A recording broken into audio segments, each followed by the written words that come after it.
राज्याच्या महत्त्वपूर्ण तथा बुलढाणा व अकोला जिल्ह्याच्या एकूण 287 गावांना सिंचनाचा फायदा मिळणार आहे, ज्यामुळे या जलसिंचनाकरिता बुलढाण्याच्या 32 गावाची संपूर्ण जमीन घेण्यात येत आहे, तर 15 गावातील गावाचा अर्धा हिस्सा व 73 गावांमध्ये फक्त शेती चालवण्यात येणार आहे।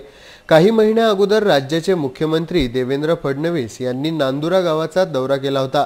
या प्रकल्पामध्ये 2019च्या पावसाने 30 ते 40% पाणी साठवण्याचे ध्येय समोर ठेवण्यात आले आहे, ज्यामुळे जिगाव प्रकल्पाचे काम भर पावसात देखील सुरू आहे। परंतु 2019 पर्यंत 30 ते 40% पाणी साठवण्याकरिता अधिक परिश्रमाची गरज आहे। आमच्या वार्ताहरांनी ह्या प्रकल्पाची पाहणी केली असता या प्रकल्पाद्वारा 1,10,088 हेक्टर शेतजमिनीला लाभ मिळणार आहे, तर दुसऱ्या 17 गावांच्या पुनर्वसनाचे काम सुरू आहे। परंतु सरकारकडून अधिक धन प्राप्त करण्याची आशा ग्रामवासी लावून बसल्याने गावाच्या पुनर्वसनाच्या कामात अडथळे निर्माण होत आहे। 2019च्या पावसाचे पाणी कमीत कमी 40% साठवण्याचा प्रयत्न सुरू आहे। जिगाव प्रकल्प लवकरात लवकर पूर्ण झाल्याने 287 गावांना याचा भरपूर लाभ मिळणार आहे। खामगाव येथून आमचे प्रतिनिधी फारुख सर यांचा हा वृत्तांत।